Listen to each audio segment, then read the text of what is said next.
10th புக்கில் 10th லெசனில் பார்த்தீங்கன்னு வச்சுக்கோங்களேன் பிஹெச் வேல்யூ கொடுத்துருப்பாங்க. அது ஈஸியாக ஷார்ட்கட்டில் எப்படி ஞாபகத்தில் வச்சுக்கிதுன்னு பார்ப்போம். ஃபஸ்ட்டு ஹெச்சிசிஎல் வந்து தான் ஃபஸ்ட்டு சாதாரணமாக அது வெளியே இருக்கும்போது 0 சரிங்களா, 0ல் தான் ஃபஸ்ட்டு ஆரம்பிக்கும். ஃபஸ்ட்டு ஹெச்சிசிஎல்னது 0. ஆனால் வயிற்றில் இருக்கும்போது இந்த வயிறு எப்பவுமே காலியாக இருக்கணும்னு சொல்லுவாங்க இல்லையா, இப்போ வயிற்றில் வரும்போது 1 அந்த மாதிரி ஞாபகத்தில் வச்சுங்க. எலுமிச்சை எப்பவுமே 2 பீஸாக தான் போடுவோம் இல்லையா, அதை ஞாபகத்தில் வச்சுங்க. 2 பீஸாக போடுவோம். 2 வினிகர் அல்லது அசிட்டிக் அமிலம். வினிகர் வந்து ஒரு மினி கார் அப்படின்னு ஞாபகம் வச்சுங்க. கார்னால் எது, கார்னால் வந்து 4 சக்கரை இருக்கும். மினி கார் சின்ன கார் ஞாபகம் வச்சுக்கோங்க. மினி காரில் 3 சக்கரை, அப்போ 3. ஒரு ஆரஞ்சு 3-5 அந்த மாதிரி ஞாபகத்தில் வச்சுக்கலாம். ஆரஞ்சு 3-5 3.5. ஒரு சோடா நீர் திராட்சை.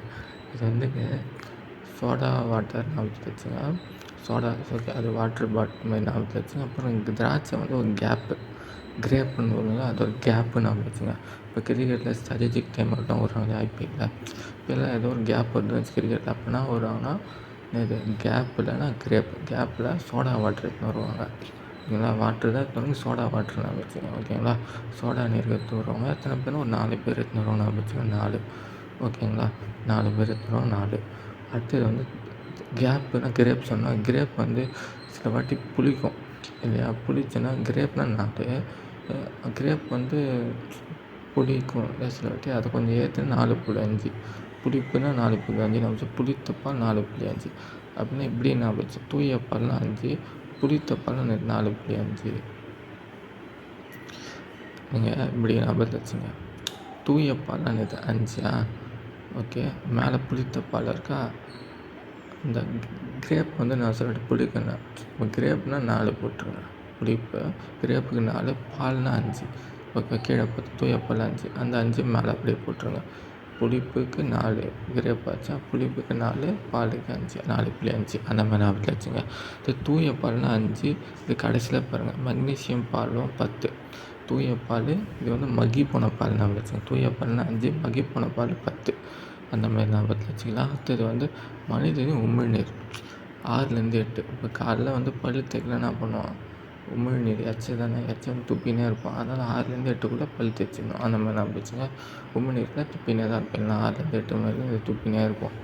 அது தூய நீர் வந்து சென்டராக இருக்கும். பிஹெச்கில் எப்படி 0 to 14 சென்டராக வந்து இருக்குது. தூய நீர் தான் 7 ஓகேங்களா, நடுவில் இருக்கும். அது தக்காளி வந்து நாற்காலி ஞாபகத்தில் வச்சு. நாற்காலிக்கு எத்தனை கால், 4 கால். 4 4.2 அப்படியே ஞாபகத்தில் வச்சுங்க. அடுத்து வந்து பார்த்திங்கன்னா காப்பி அடிக்கனா டெஸ்ட்டில் வந்து காப்பி அடிக்கிறதுக்குன்னு இது 5 10 எதையாவது பாஸ் பண்ணிடணும் சரியா. அந்த மாதிரி ஷார்ட்கட் எதாவது சொல்கிறேன் சரிங்களா. ஆனால் எக்ஸாமில் பார்த்து எதுனா பிரச்சனை தான். காப்பி அடிக்க 5 6 அப்படின்னு வச்சுங்க. காப்பி அடிக்க 5 5 6 5.6. மற்றபடி ரத்த பிளாஸ்மா அந்த ப்ளஸ்ஸு மட்டும் எடுத்துக்கலாம். ப்ளஸ்ஸில் என்ன வரும், +1 +2 ஞாபகம் வருமா. இடத்துல +1 ஞாபகம் வச்சுங்க. +1 ஆனால் இது 11 7.4 7 4 ஆட் பண்ணால் 11 வரும் ஓகேங்களா. மொத்த பிளாஸ்மா 11 அந்த மாதிரி ஞாபகத்தில் வச்சுக்கலாம். அப்புறம் முட்டை ஞாபகம் வச்சு. முட்டை கீழே ஒரு முட்டை மேலே ஒரு முட்டை ஓகே. 2 முட்டை கட்டுக்குன்னா எப்படி இருக்கும், 8 மாதிரி இருக்கும். முட்டை 8. இப்போ கடலை பார்த்தாலே எப்பவுமே 8 தான் இருக்கணும் சரிங்களா. ஏன்னா அலை வந்து எப்போ வேணாலும் பெரிய அலை வரலாம். கடலைக்கிட்ட 8 இருக்கணும் ஞாபகம் வச்சுங்க. சமையல் சோடா 9. சமையல் இப்போ காலையில் கூட எப்படி சமையல்னால் 9 மணிக்கெலாம் சாப்பாடு வந்து ரெடி பண்ணிடுவாங்க இல்லையா, அதேமாதிரி நைட்டும் அப்படின்னா 9 மணிக்குள்ளே ரெடி ஆகிடும். அந்த மாதிரி சமையல்னால் 9 மணி, அதை ஞாபகத்தில் வச்சுங்க. அமிலம் வந்து இந்த ஆசிட் வந்து ரொம்ப சேஃபாக தான் இருக்கும். அமிலத்தை பத்திரமா ஹேண்டில் பண்ணுங்கள். அமிலம் 10. அம்மோனியானா அம்மாலாம் எப்பவுமே நம்பர் 1 நம்ம அம்மா தான். அடுத்து சுண்ணாம்பு நீர் 12. சுண்ணாம்புன்னு இது ஒயிட் வாஷ் அடிக்கிறதுன்னு சொல்லுவாங்கல்ல. ஒயிட் வாஷ் நம்ம எக்ஸாம்லேயே சொல்லுவோம் ஒயிட் வாஷ் ஆகிடுச்சு. நான் எல்லாத்துலேயும் இது காலி ஆகிடுச்சு, ஃபெயில் ஆகிட்டு எனக்கு ஒயிட் வாஷ் ஆகிடுச்சுன்னா வந்து 12th ஒயிட் வாஷ் ஆனவங்க கூட டிஎன்பிஎஸ்சியில் பாஸ் பண்ணலாம் ஓகேவா. டிஎன்பிஎஸ்சி குரூப் 1 பப்ளிஷ் 10th தானே, அந்த மாதிரி ஞாபகத்தில் வச்சுங்க. தொடர்ந்து படித்தா பாஸ் பண்ணலாம். 12th ஒயிட் வாஷ் ஆனவங்க கூட பாஸ் பண்ணலாம் ஞாபகத்தில் வச்சுங்க. ஒயிட் வாஷ்னு இது ஒயிட்னா வெள்ளை அடிக்கிறது சுண்ணாம்பு ஞாபகம் வச்சுங்க. வடிகால் சுத்தமாக்கும் பொருள் 13. இது வந்து ஒரு பேய் படம் இருக்குது 18 போட்டு ஒரு படம் இருக்கும்.